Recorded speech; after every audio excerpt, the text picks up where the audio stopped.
This lesson we're now talking about the volume of pyramids and cones. So when we were doing the volumes of like the prism or the prisms and the cylinders, it was pretty straightforward because it's just a bunch of bases stacked on top of each other. So you could just do multiply by the height. But with pyramids and cones, they're not all the same height that are being stacked on top of each other because they're slanted inward and they all come to a point. They keep getting smaller and smaller and smaller as you stack these different bases on top of each other. So when we have the volume of a pyramid or a cone, we'll have the volume equals, and then since it's a cone, and again it's slanted in, so it's not a full like prism that we were dealing with, it's 1/3 of the area of the base, which again is that capital B area of the base times the height of the pyramid or the height of the cone. Okay, so it's very similar to the volume formula for prisms and cylinders. It's just we have this 1/3 that we have to remember in the front. So example, what is the volume of a square pyramid with base edges 24 meters and a slant height of 13 meters? Okay, so base edges are 24. And then it says slant height, which is not the height we really want. We want this height here, the vertical height. This is a slant height is 13 meters. So we don't really have everything that we need right now. We could find the area of the base, but we don't know the height.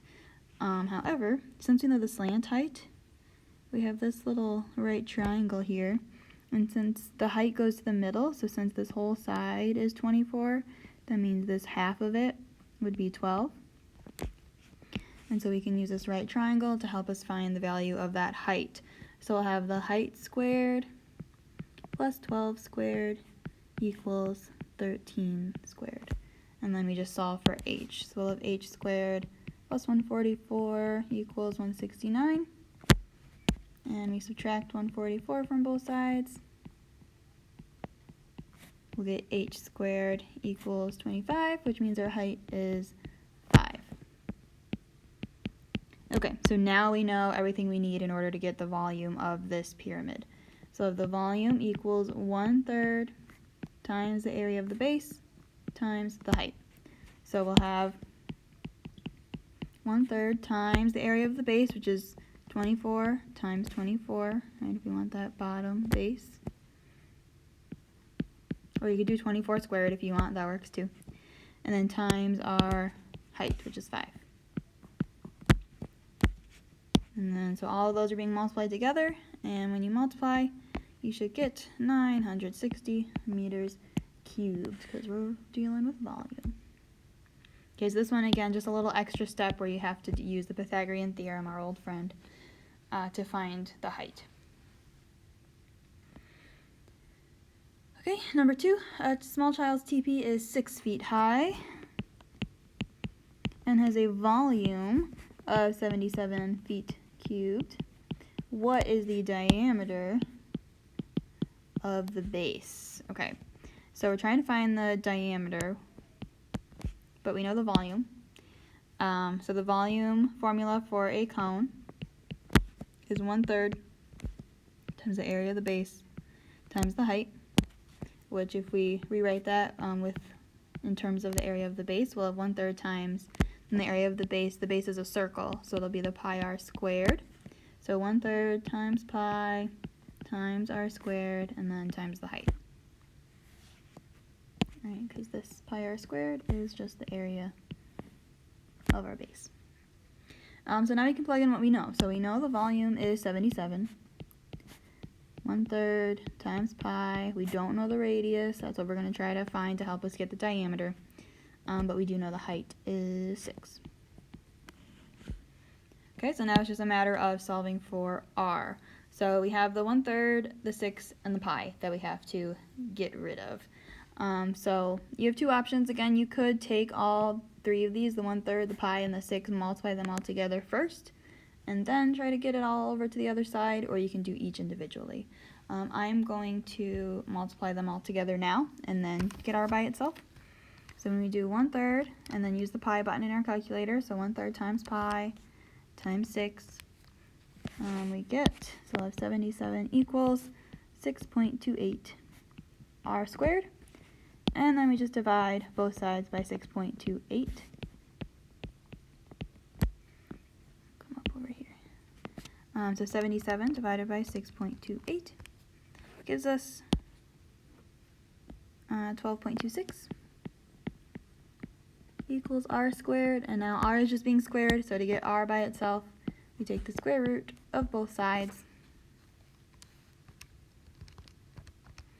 And we get 3.5, which is says to round to the nearest foot. So rounding up, we'd have our radius is 4 feet.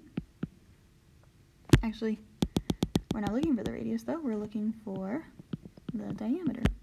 So if our radius is 3.5 feet, then the diameter is equal to 2 times the radius. So 2 times 3.5, which will give us a diameter of 7 feet. Okay, so we've done problems like this before when you're dealing with area, where you're just using that volume formula, plugging in what you know, and solving for what you don't. Okay, and number 3, the volume of an oblique cone, so just a slanted cone, but we treat it just like a regular cone. We want to find it in terms of pi, and then also the exact answer and the rounded or approximate answer, and we'll round to the nearest cubic meter. So this one is nothing too fancy. We know the height, we know the radius, so we want to find the volume of a cone. It's 1/3 times the area of the base times the height. So the volume equals 1/3 times the area of the base, which is a circle, so pi r squared, times our height, which is 12. And then just be careful. So when we plug that in, if we want it in terms of pi, we multiply everything together except the pi. So we'll do 1/3 times 6 squared times 12. And that gives us 144 pi meters cubed. So that's the exact answer, or the answer in terms of pi. And then when we want the rounded one, so now we just type in that multiplication by pi. So you'll do 144, and then use your pi button, pi symbol in your calculator, and you'll get 452.3, and it says round to the nearest cubic meter, so it'll say 452 meters cubed. And that's our approximate.